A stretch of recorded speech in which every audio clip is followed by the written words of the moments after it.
भारत एक ऐसी धरती है जहां सिर्फ इतिहास नहीं लिखा गया, बल्कि जिया गया है। यहाँ की मिट्टी में वीरों का खून मिला है। यहाँ के जंगलों में आज भी क्रांति की गूंज सुनाई देती है। लेकिन इतिहास ने कुछ नामों के साथ न्याय नहीं किया। कुछ वीर जिन्होंने अपनी जान दे दी, लेकिन बदले में उन्हें पहचान तक नहीं मिली। साल 1840 मध्य प्रदेश के बड़वानी जिले के पंचमोली गांव में घने जंगलों और ऊंचे पहाड़ों के बीच भील जनजाति के एक साधारण परिवार में जन्म हुआ भीमा नायक का यह कोई आम जगह नहीं थी। यह वो धरती थी जहां लोग प्रकृति को भगवान मानते थे, जहां जंगल जीवन था और जमीन माँ।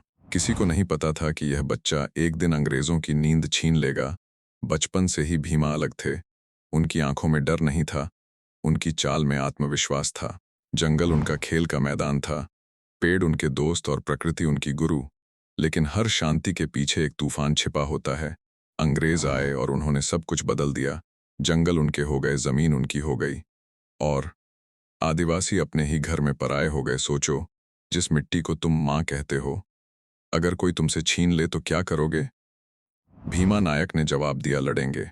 भीमा नायक बाहर से भले ही शांत दिखाई देते थे, लेकिन उनके भीतर एक ऐसी आग धधक रही थी जो हर गुजरते दिन के साथ और अधिक प्रचंड होती जा रही थी। क्योंकि वे अपनी आंखों के सामने अपने ही लोगों को अन्याय, शोषण और बेबसी के दलदल में डूबते हुए देख रहे थे। वो देख रहे थे कि किस प्रकार एक स्वतंत्र और स्वाभिमानी समाज को उसकी ही धरती पर धीरे धीरे गुलामी की जंजीरों में जकड़ा जा रहा था। और यह सब उनके हृदय को भीतर तक घाव देता था।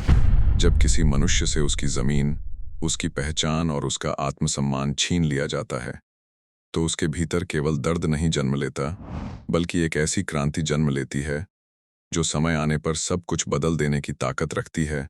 भीमा नायक के भीतर भी अब वही क्रांति एक बड़ा आकार ले चुकी थी, जो अब चुप रहने को तैयार नहीं थी, जो अब अन्याय के सामने झुकने को तैयार नहीं थी।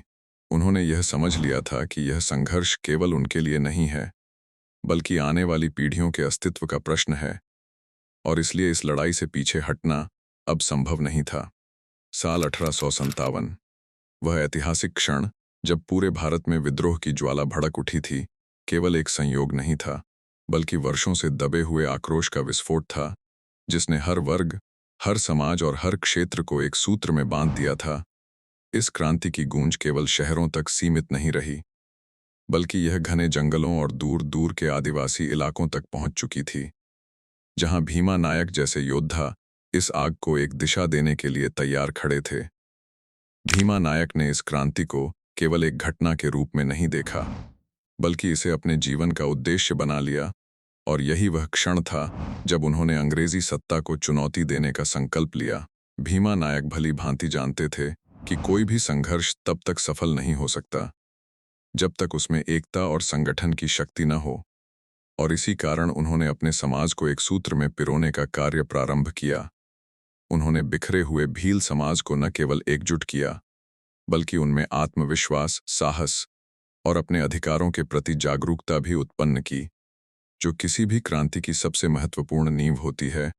उनका नेतृत्व केवल शब्दों तक सीमित नहीं था, बल्कि वे स्वयं हर मोर्चे पर आगे रहकर अपने साथियों का मार्गदर्शन करते थे, जिससे उनके प्रति लोगों का विश्वास और अधिक गहरा होता चला गया। यह सिर्फ संगठन नहीं था, यह एक दर्द से जन्मी क्रांति थी।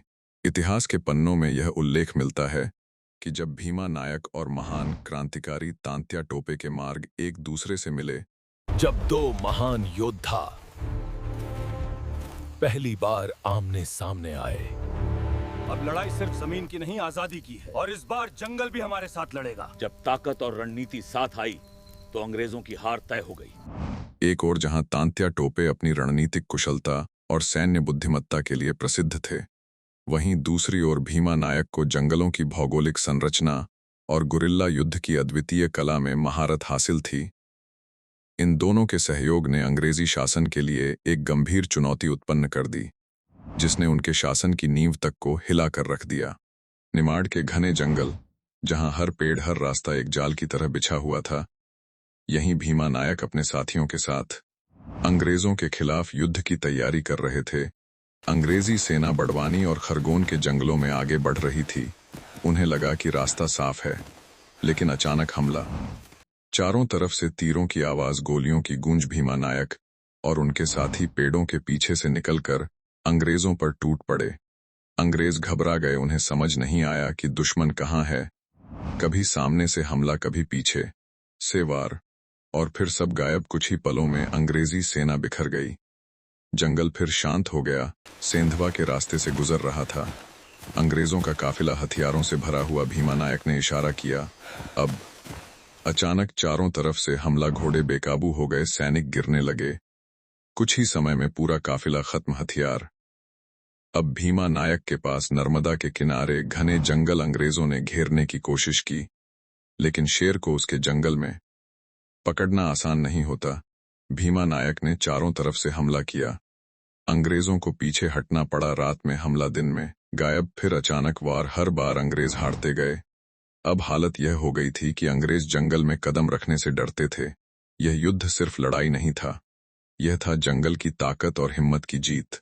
लेकिन इतिहास यह भी सिखाता है कि हर महान संघर्ष के रास्ते में केवल बाहरी शत्रु ही नहीं होते, बल्कि कई बार अपने ही लोग लालच और भय के कारण सबसे बड़ा खतरा बन जाते हैं।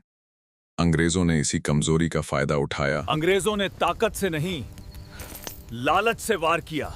और छल, कपट तथा लालच का सहारा लेकर भीमा नायक को पकड़ने की योजना बनाई। इतिहासकारों के अनुसार रोहिद्दीन खान नाम के व्यक्ति की मदद ली थी भीमा नायक को पकड़ने में, और अंततः एक ऐसा क्षण आया जब विश्वास ने धोखा दिया और एक महान योद्धा को छलपूर्वक बंदी बना लिया गया। अपने ही बेच गए। जिस भरोसे पर वो खड़े थे, उसी ने उन्हें गिरा दिया। जेल जहां इंसान नहीं सिर्फ दर्द होता है। भीमा नायक पर कठोर यातनाएं दी गईं। उन्हें भूखा रखा गया, मारा गया, तोड़ने की हर कोशिश की गई, लेकिन वो नहीं टूटे। उनका शरीर कमजोर हो रहा था, लेकिन उनका हौसला आज भी उतना ही मजबूत था। कुछ विवरण बताते हैं कि उन्हें अंडमान की जेल, जिसे काला पानी कहा जाता है, वहां भी रखा गया था, और वहीं लगातार अत्याचार, बीमारी और खराब हालात के बीच उन्होंने अपने प्राण त्याग दिए। सच चाहे जो भी हो, एक बात साफ है, भीमा नायक आखिरी सांस तक झुके नहीं। वो हार कर नहीं, बल्कि लड़ते लड़ते अमर हुए। जय भारत, जय जोहार, जय आदिवासी। भीमा नायक अमर रहें।